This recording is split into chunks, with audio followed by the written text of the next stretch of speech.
My name's Emily Carter. I'm 36, born in Nebraska and raised in a world of systems, codes, and silence. I work as a senior cyber operations officer with the United States Air Force. Officially, my role is to oversee encryption security. In truth, I've spent the past 11 years stopping digital attacks before they could ever take physical form. These were battles fought in databases, not deserts, no medals, no ceremonies, just strings of zeros and ones, and decisions I'd have to carry for life. To my older sister, Colonel Megan Carter, that still made me nothing more than a keyboard warrior.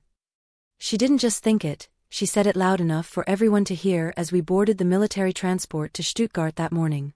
Her voice carried through the C-17's cabin, a mocking laugh trailing behind her words. I caught it from the auxiliary seat near the equipment bay. Just a keyboard warrior, she quipped, adding, "Let's hope the coffee maker doesn't crash mid-flight." A dozen high-ranking officers chuckled, not because it was clever, but because when a full-bird colonel cracks a joke, you laugh. I didn't. I gave a polite smile and a small nod, pretending I hadn't heard it before, pretending it didn't come from the same person who used to read me bedtime stories. Megan had always known how to grab the spotlight. Sharing it? That was never her skill. We hadn't spoken in almost 3 years before this mission. I was there as a technical asset, a diplomatic inclusion on a secure transport carrying 49 high-value personnel to an international cyber defense summit. Most on board didn't know my name, just that I had clearance and a laptop. That was fine by me. Quiet suited me. I kept to my corner in the cargo bay, earbuds in, eyes on my tablet as encrypted comms scrolled by. I wasn't there for their respect, and I certainly didn't need validation. Not until the encrypted stream changed. Not until the aircraft gave the faintest shudder, the cabin lights blinked out for exactly 2 seconds, and a sinking instinct told me this wasn't turbulence, it was something far worse. Then came the voice I hadn't heard in nearly 5 years. Calm. Measured. Coming through the command channel, "Get me Oracle from the cargo bay. Now." That wasn't a suggestion, it was a code-level directive. Oracle wasn't my title, it was my old call sign. The one erased from my file when I'd been quietly reassigned. No one here was supposed to know it. But someone did, and they'd chosen this exact moment to use it. I caught a glimpse of Megan's face when she heard it, blank, pale, and wordless. She hadn't called me that since Syria. She never expected to hear it again, especially broadcast across a military comm line in front of everyone. I moved quickly, cutting through rows of suddenly silent officers. Megan didn't stop me. She didn't even try. Somewhere deep down she understood. The cockpit door swung open before I reached it. Major Lawson was standing there, pale, a bead of sweat sliding down his neck. "There's a timer," he said. "We can't trace it, it bypassed our primary systems." I stepped past him without asking. The display was already glowing, black background, green digits counting down from 1842. No signal origin, no data trail, no identifiable source. Just a phantom command latched onto the aircraft's central nervous system. One glance told me this wasn't malware. It had disguised itself as the plane's BIOS, sending a forged telemetry feed to a shadow IP, redirecting us midair while convincing the tower we were still on course. A detour hidden inside perfectly normal flight data. No one, not even the pilots, could detect it without knowing the code signature. My signature. That's why Lawson had called Oracle. To them, the encryption was an uncrackable wall. To me it was like seeing an old scar warped, but recognizable. I'd written the original framework years ago. Now someone had adapted my own code and turned it against us. 49 lives, including the one who mocked me an hour earlier, were suddenly in my hands. I pulled a portable drive from my pocket and slid it into the auxiliary port beside the avionics panel. My fingers hovered for a second. The code was alive, recursive, self-reinforcing, but it was still built on my architecture. I launched a stripped-down decryption shell I'd once built for emergencies, 10 lines of logic, nothing fancy. Line 1, disable the time lock kernel. Line 2, pinpoint the embedded control signal. Line 3, sever its connection to the external source. Lines 4 through 6, feed stable flight data into the system to prevent an emergency reboot. Line 7, convince the BIOS to reload its default navigation map. Line 8, redirect the fake telemetry into an isolated sandbox. Line 9, Trap the hijack loop. Line 10, one simple command, sleep. The timer froze at 3:14. Screens normalized. The pilot blinked. The major let out a breath he'd been holding. Silence until the co-pilot muttered, "What the hell did she just do?" Through the small cockpit window, Megan stared in without a word. For once, she didn't have a snappy comment. I didn't need her praise, or anyone's. My focus was on finding answers, because someone on this plane had just revealed to the world who I used to be. That wasn't an accident. That was a signal. And I had just answered it. When I joined Counterintelligence Tech Unit 4, I didn't walk in through the front entrance. I was ushered in quietly, vetted under the radar, trained in procedures most officers would never hear about. My job wasn't loud, and it didn't earn medals, it was meant to keep them from ever being needed. For over 3 years, I engineered firewall systems for covert missions, not consumer-grade defenses, but real military frameworks that could take a hit from foreign intelligence and keep running without tipping off the attacker. My battlefield was made of packet flows, exploit chains, and zero-day vulnerabilities. From a single captured keystroke, I could map more about an adversary's intentions than a week of satellite imaging could show. I earned 2 promotions without ever asking.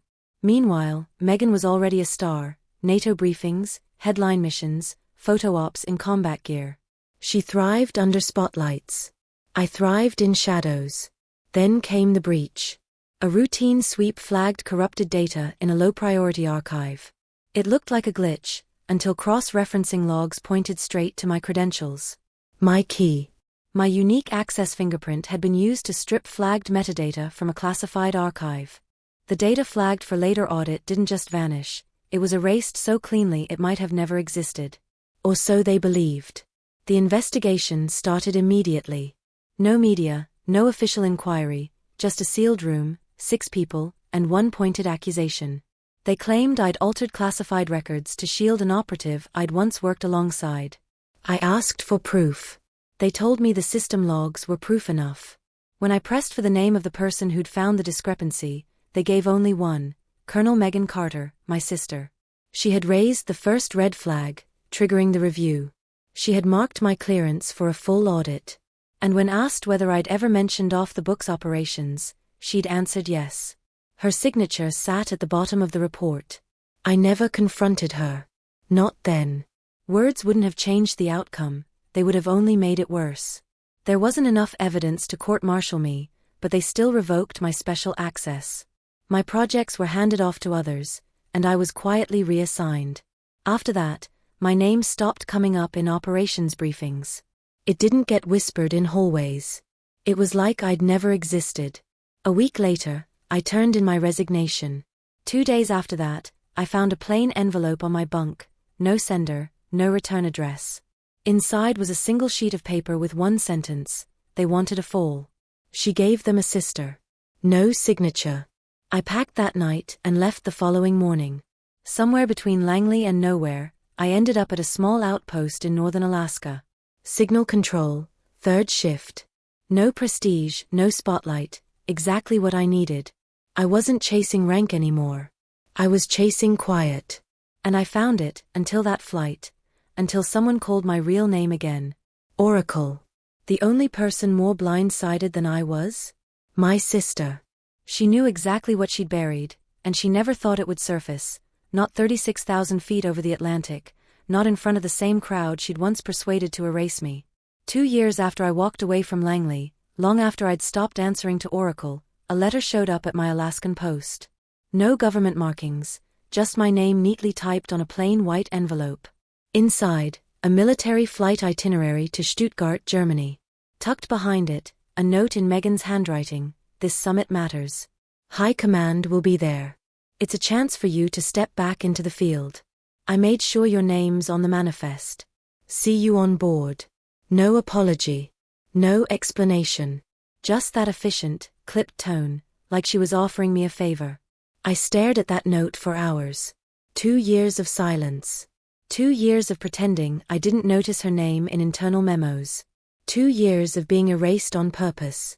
Now she wanted me back, not for a family dinner, not for a reunion, but for a flight packed with senior officers, where she would take center stage and I'd be the footnote in pressed blues. I wasn't naive. I read the subtext. This was optics. A calculated move to reintroduce the former oracle in a harmless light. Spin it as reconciliation. Control the story. I didn't tear the note up. I packed. Not for redemption, but for answers. I needed to see her eyes. I needed to hear her voice when there was no script to hide behind. I needed to know whether she'd done it out of fear, malice, or both. The transport was set to depart from Andrews Air Force Base. I got there early, no escort, no ceremony, just a battered duffel bag and the cold knot in my chest that hadn't thawed in years. She was on the tarmac, speaking with a brigadier about the day's schedule. Back straight. Confidence in every gesture. The golden child, untouchable as ever. When she noticed me, something shifted in her expression, recognition, maybe regret, but no shame. She didn't walk over. Just nodded, as though the last 2 years had been a brief pause, not a deliberate fracture. Boarding went by rank and roll. She took a seat in the forward section with the command staff. I was sent to Auxiliary Station 4 in the cargo bay, left side, tech support. No handshake. No salute. No introductions. My name wasn't worth repeating here, and that suited me just fine. I settled on the metal bench, powered up my tablet, and started scanning onboard systems out of habit. It wasn't my job, but it gave my hands something honest to do. The engines whined to life, and I glanced past the hangar toward the horizon. I wasn't there to fix anything. I was there to remember exactly who had broken it, and if the moment came, to return the gesture. Not for revenge. For necessity. Sometimes the only way to clear rot is to reopen the wound and see just how deep it runs. From the instant I stepped on board, I could feel it in the air, the unspoken judgments. The sidelong glances. The subtle ways people maneuvered around me. Every face belonged to a chain of command. Except mine. On the manifest, I was listed as Support Tech Auxiliary, unassigned to any officer or mission cell. A label that didn't inspire curiosity. It told everyone I was irrelevant. I took a seat near the aft panel station, where the hum of the avionics deck beneath masked idle chatter, not that anyone had tried to make small talk. Across from me, a colonel from cyber logistics polished the rows of medals on his chest before giving me a single glance and then looking away, as though sitting too close might lower his clearance. A captain leaned toward a major, muttered something, and both turned just enough to smirk in my direction. I'd seen it all before, the look that was equal parts suspicion and dismissal. It came from people uneasy around what they couldn't understand and resentful of what they couldn't control. And when it came to code, the only things that could control me were the systems I designed myself. I leaned back and let my gaze drift. 49 of us were aboard, mostly mid to senior command, joint task force leaders, policy chiefs, and analysts, all headed to a NATO cyber summit where they'd sip coffee while tossing around phrases like zero trust and resilient architecture. Not one of them knew that I'd once shut down an international breach with nothing more than a hand-coded script and a borrowed satellite uplink. And that was exactly how it needed to stay.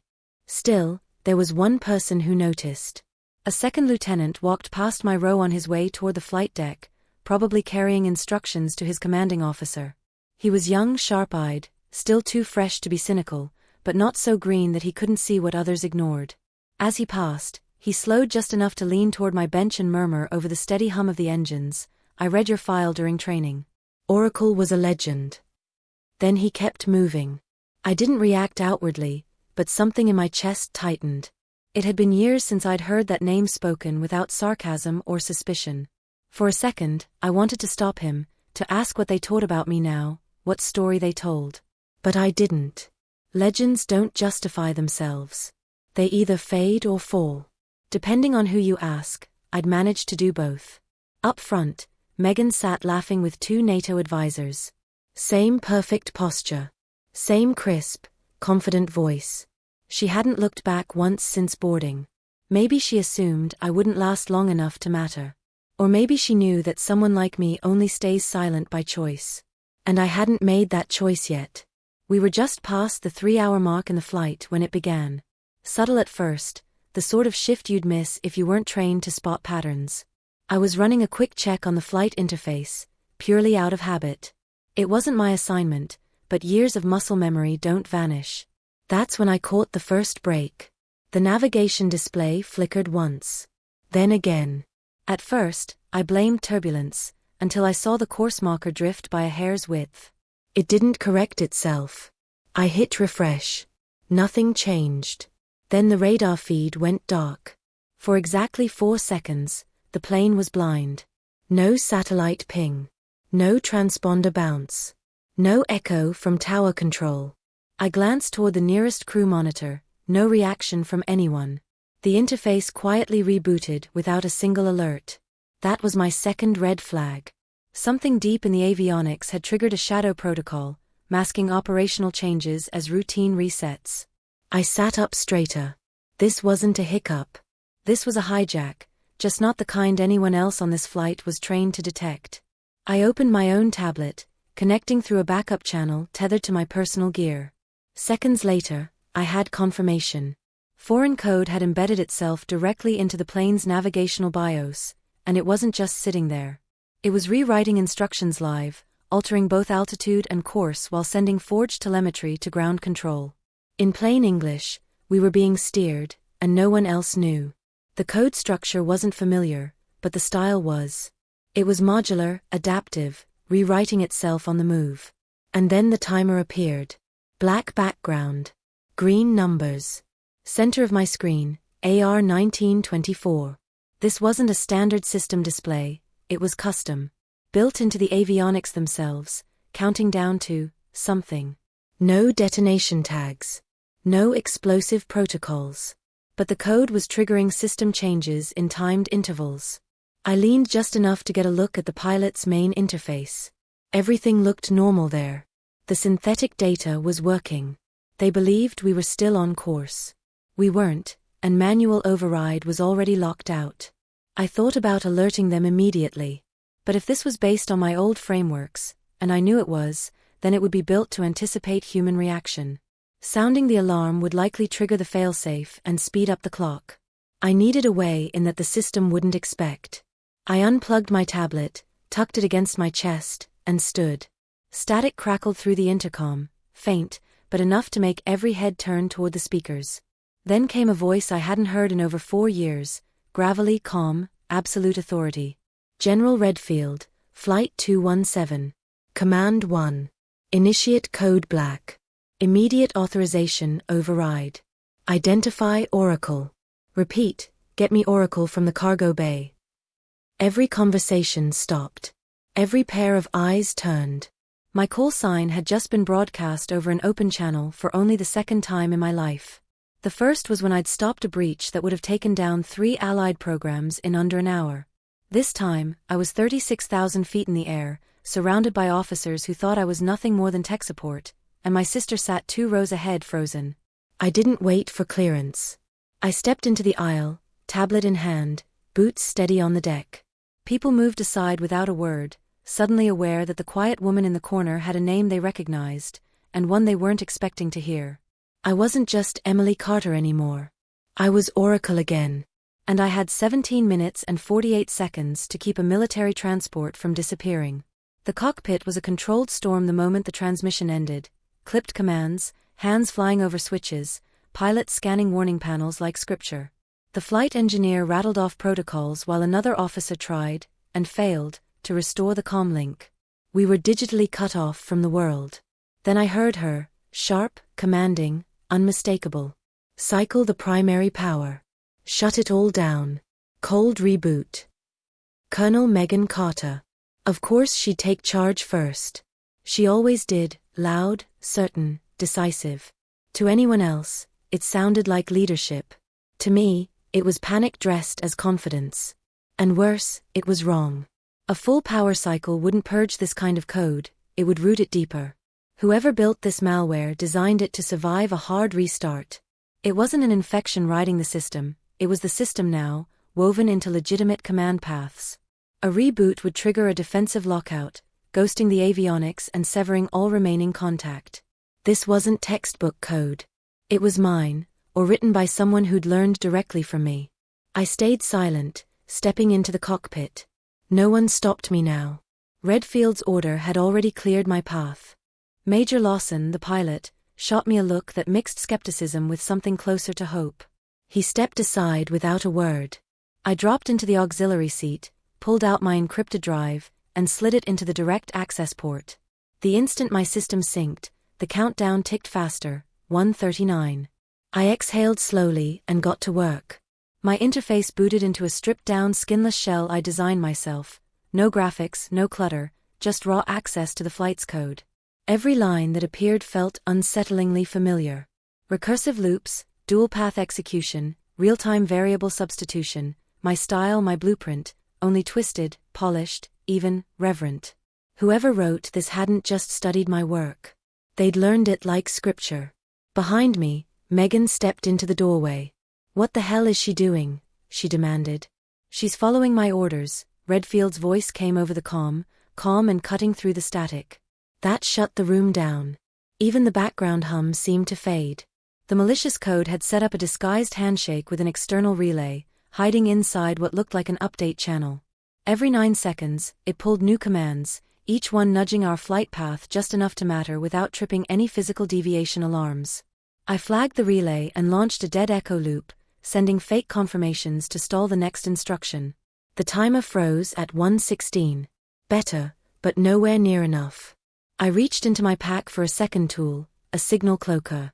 With it, I could intercept the next handful of commands and reroute them into my sandbox server, buying maybe 2 minutes for deep analysis. "Oracle," Redfield's voice was clearer now, "this isn't random." "I know," I answered quietly. "It's internal."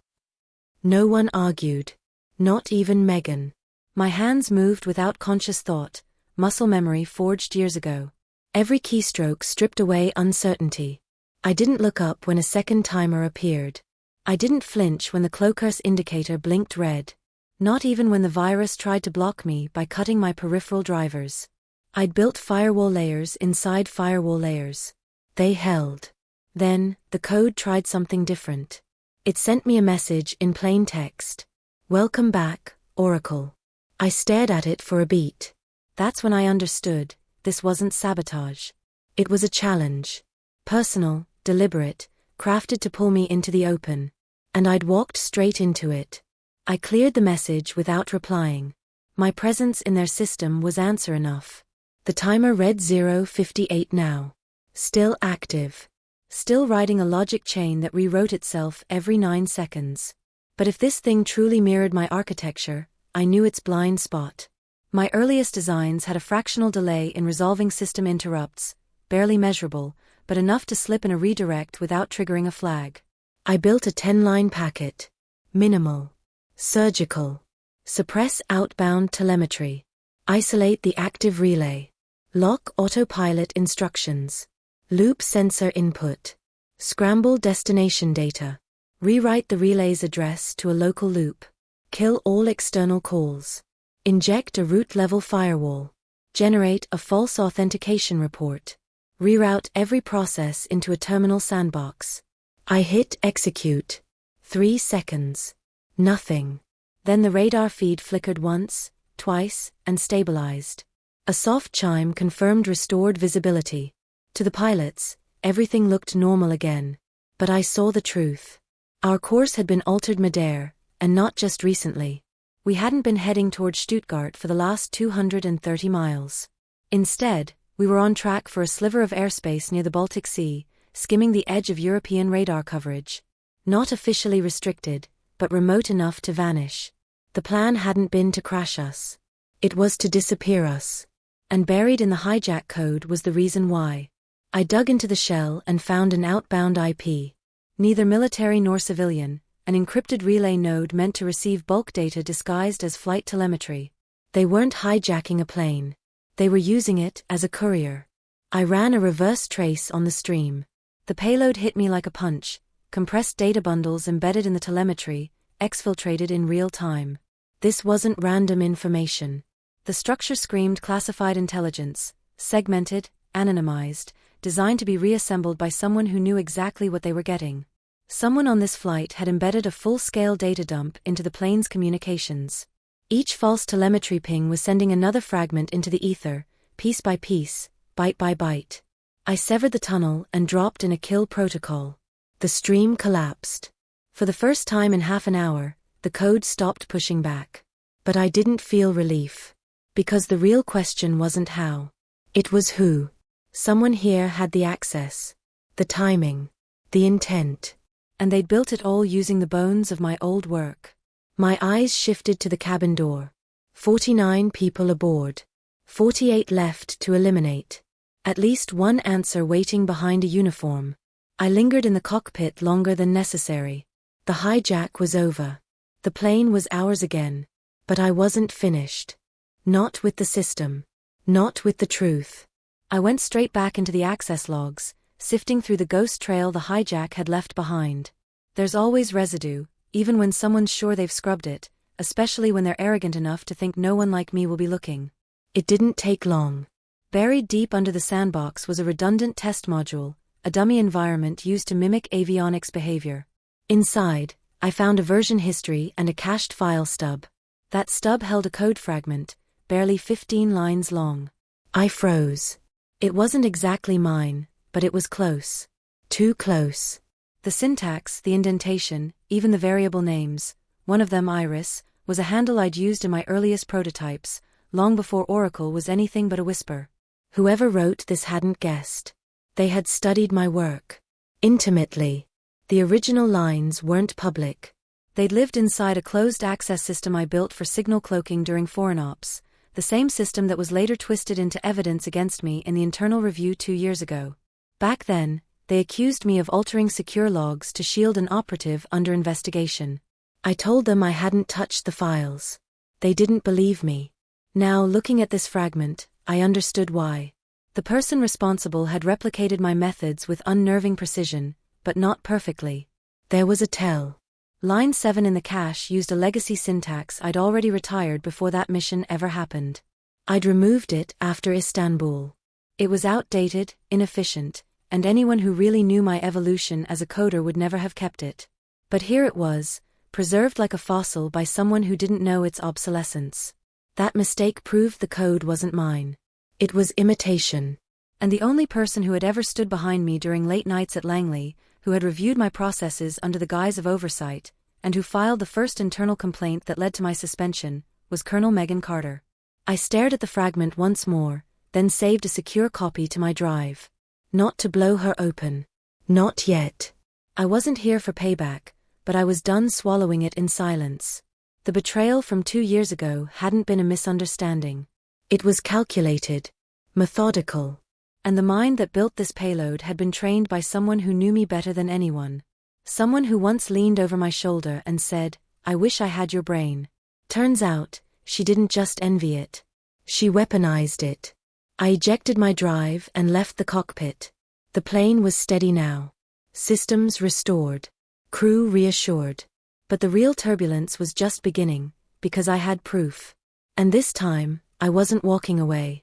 I found her by the galley, arms crossed, pretending to study a manifest she'd memorized years ago. She didn't flinch at my approach. Maybe she'd felt it coming all along.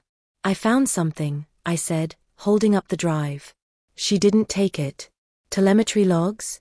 she asked, flat. "No. Code fragments. Buried in the spoof script." That got her attention. Her gaze cut to mine, not curious, but guarded. I powered up my tablet, opened the file, and turned it toward her. 15 lines, small and clean, deceptively simple. But I knew to her eyes, they would roar. "This structure look familiar?" I asked evenly.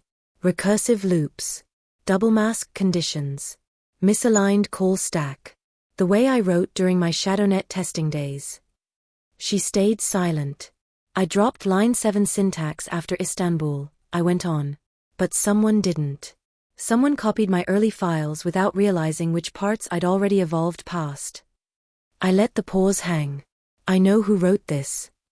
Her shoulders shifted, barely. "But enough. That's a heavy accusation," she said. "It's not an accusation," I replied. "It's an observation. One only you and I could see." She stepped in closer, lowering her voice. "What do you want, Emily? Revenge?" "No," I said without hesitation. "I want to know why." Her lips parted, like she had a line rehearsed, but nothing came. Then, something cracked.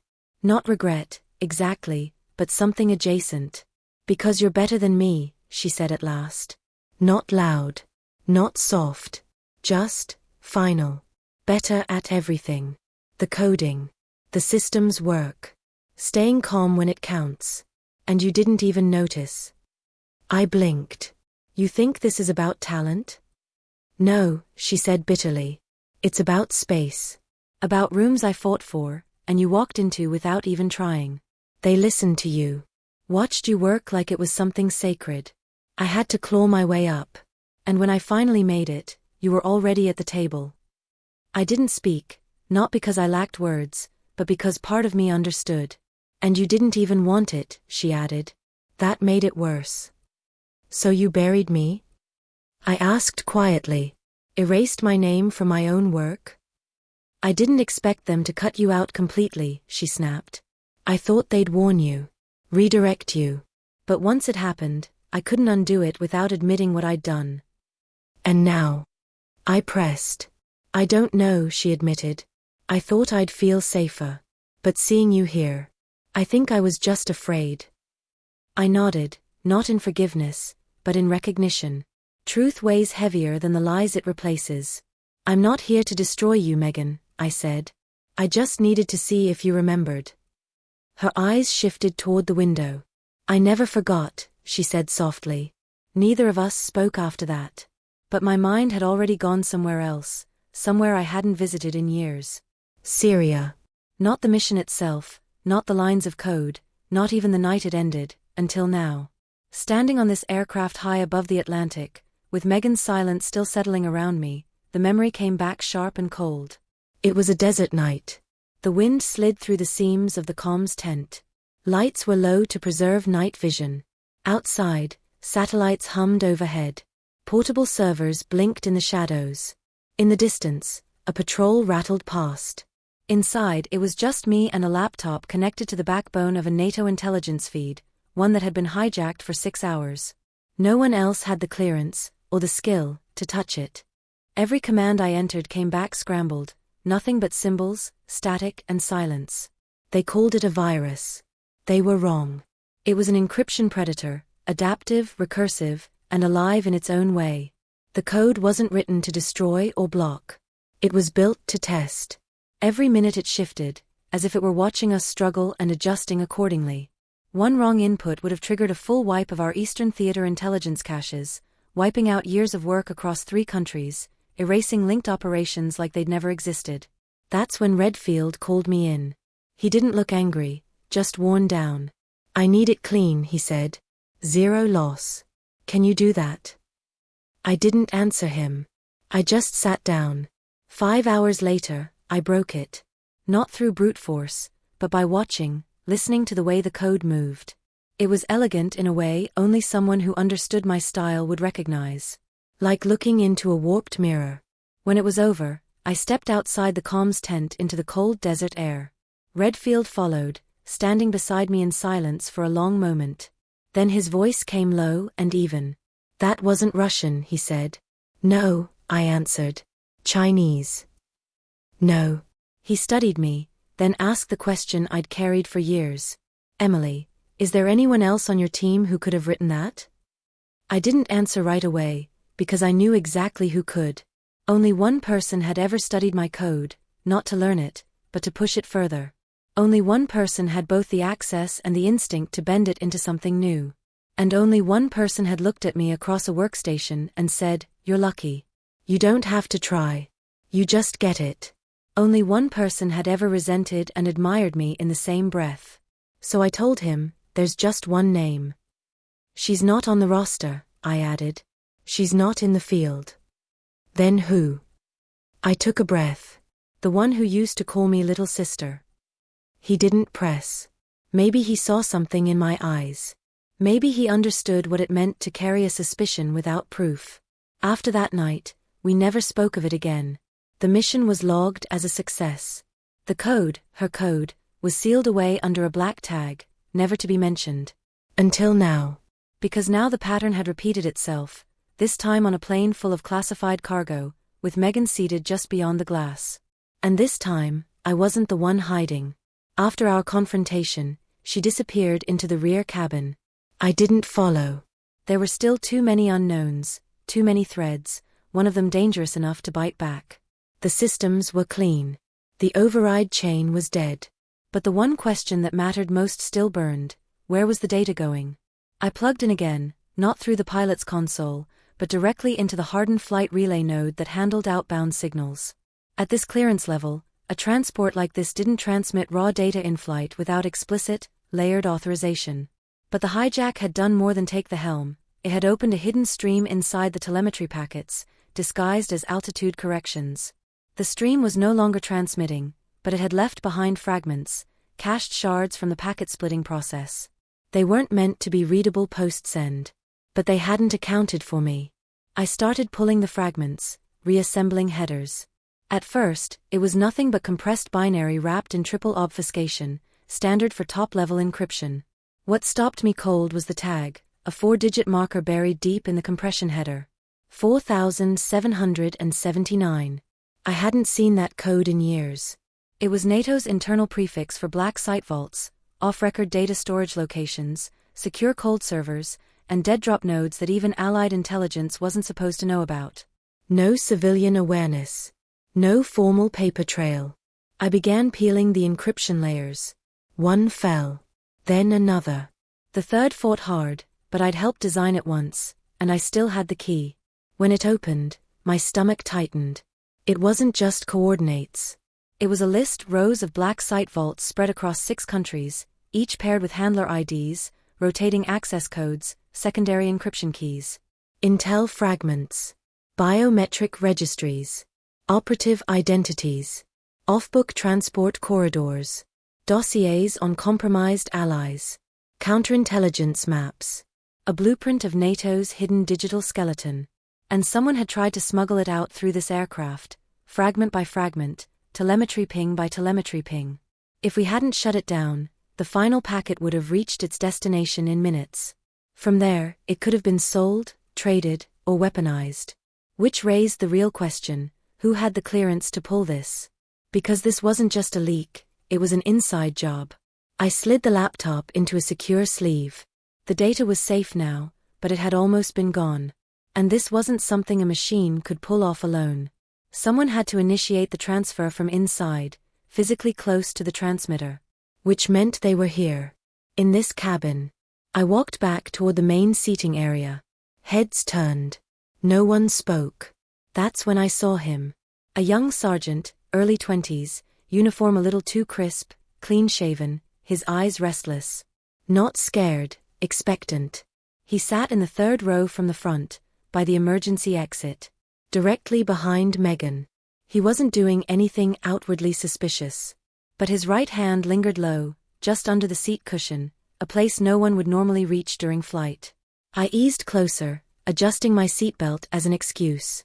My tablet connection was still live. I triggered the thermal overlay, crude, but good enough to map heat signatures within a meter. The thermal overlay lit up, a single pulsing red, no bigger than my fist, hidden beneath the young sergeant's seat. Too hot for a phone, too small for a laptop. But exactly right for a live link data router, the same kind I'd used years ago to smuggle intercepted signals under the radar. I straightened and stepped into his row. He looked up, forcing a thin, polite smile. "Everything all right, ma'am?" I didn't answer. Instead, I bent down and reached under the seat. He moved fast, faster than I expected, but I was faster. He dropped his tray table, trying to lunge across the aisle. I caught his wrist mid-motion and twisted just enough to lock his shoulder. Gasps rippled through the cabin. He fought to reach into his boot. I already knew that's where the backup transmitter was. I swept his leg, forcing him down in the narrow aisle, pinning him with controlled pressure. The device under his seat gave one final vibration before going dark. No detonation. No backup burst. Just a silent death. I pulled the transmitter free, a disguised Bluetooth relay in a custom carbon fiber housing. No labels. No serials. "Got it," I said, to no one in particular. The sergeant glared up at me. "You don't know what you're doing." "I know exactly what I'm doing," I replied, standing. The security detail arrived, 2 men, restraint cuffs ready, their patience long gone. They dragged him toward the back while I scanned the cabin. Most passengers looked stunned. Some looked scared. One face was unreadable. Megan. She hadn't moved. She hadn't even turned. Just kept her eyes on the window like none of this surprised her, like she'd been waiting for the storm to pass through. That, more than the fight I'd just won, sent a chill through me. I sealed the relay inside a pouch and headed for the cockpit, my mind already unraveling the layers. That hardware wasn't amateur work. It required clearance. Design specs. Protection. I opened the secure satellite link and pinged Redfield's encrypted node. He answered on the second tone, his voice steady, the same calm urgency I'd heard in Syria. "Talk to me, Oracle." I pulled a Bluetooth uplink relay from under a seat, I said. "Active channel. Military grade. And we have the courier in custody, young sergeant, uniform passes visual, but too clean." "Where is he now?" "Restrained. Isolated." I paused. "There's more." "I'm listening." The relay was slaved to an onboard exploit. Not to crash us, to reroute. It embedded outbound data inside flight telemetry. The transmission wasn't just headed to a black site, it carried NATO vault coordinates, access points, handler IDs. Someone tried to smuggle our deepest assets out of the sky. Redfield was silent for a moment. Then his voice dropped. "Then the payload wasn't the code." "No," I said. "It was him." The sergeant wasn't just running the leak. He was the leak, a living courier. The relay was just a trigger. The real package was likely stored on a wearable, maybe even implanted, hidden behind biometric locks. Redfield cursed under his breath. "We've been looking at this the wrong way."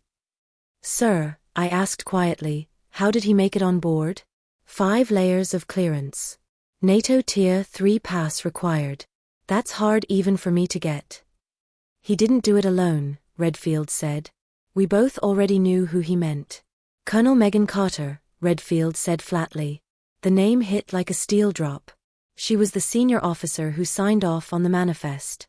She'd authorized a last-minute override for a technical specialist, supposedly assigned to the redundancy audit. His credentials had been verified through her office. No cross-check. "She vouched for him," I said. "Yes." "Why wasn't he vetted independently?" "Because her record was clean. She's respected, decorated, efficient. She's one of us," Redfield said bitterly. I drew a slow breath. "Sir, this isn't just treason. It's strategic betrayal. That soldier carried keys we haven't even fully declassified." "I know. So now we land," he said. "And we handle it quietly. With precision." I glanced toward the rear cabin. Megan sat motionless, calm still, like the eye of her own storm. "She's my sister," I said. "She was your sister," Redfield replied, his tone as precise as it had been in Syria.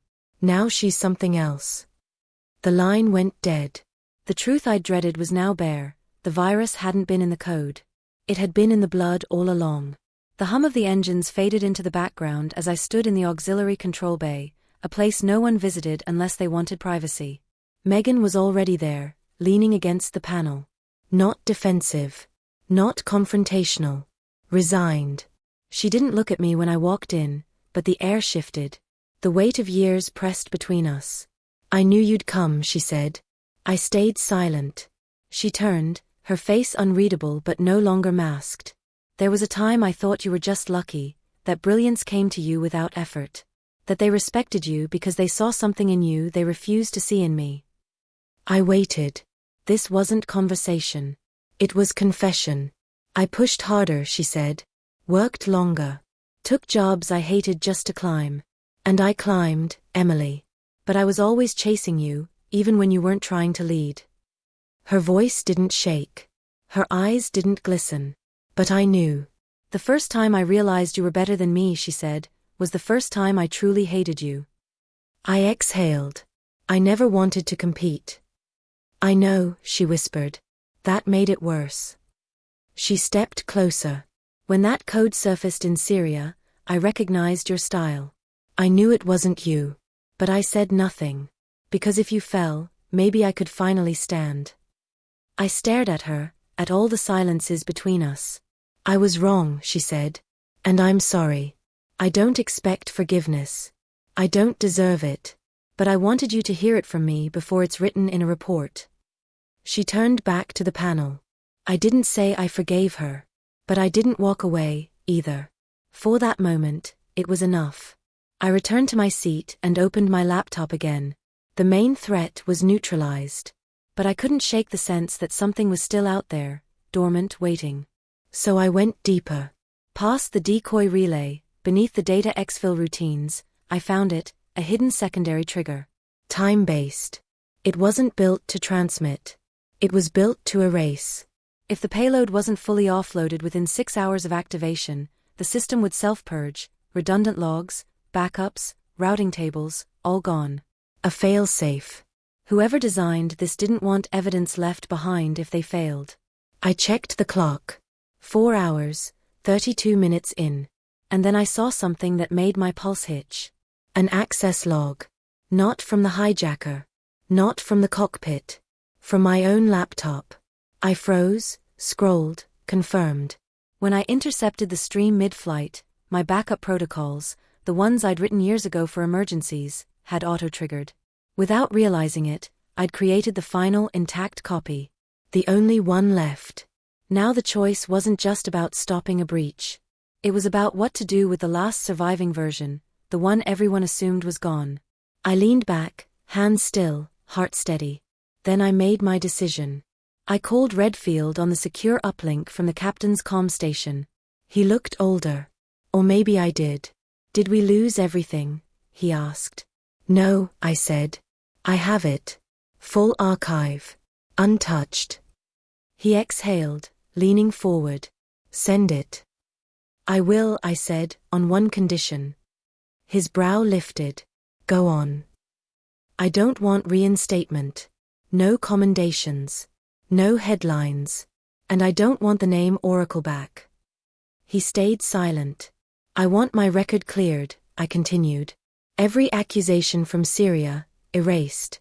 No sealed notes. No footnotes. Clean. He studied me.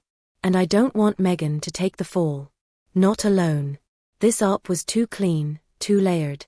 Someone else on the inside set it up. I want a full investigation. Quiet. No scapegoats. You're protecting her, he said. No. I'm just not condemning her. That's different. His gaze didn't waver. Then he nodded. Done. I transmitted the file. 23 seconds later, the confirmation pinged. You did the right thing, he said. No, I replied. I did the necessary thing. The screen went black. Outside the cockpit window, clouds broke over the Atlantic. Megan would be flagged and questioned, not because I named her, but because the restored system would now do what it should have from the start, trace the code and follow the chain to its source. I didn't need to testify. The truth was already programmed to speak. We touched down just after 0200 local time. The runway glistened under fresh rain, lit only by low flood lamps. This wasn't a welcome. It was containment. Black SUVs lined in perfect symmetry. Tactical officers waited at every exit, their movements rehearsed to silence. The intercom stayed quiet. The air on board was thick with it. They boarded without shouting, without drawn weapons, NATO's own quiet cleaners. They went straight to the rear, where the detained sergeant sat. He didn't resist. He didn't look back. Then they stopped at Megan's row. The lead agent said her name gently, but the way she heard it, it was a sentence. She stood, unrestrained, unarguing. Not an arrest, a debrief.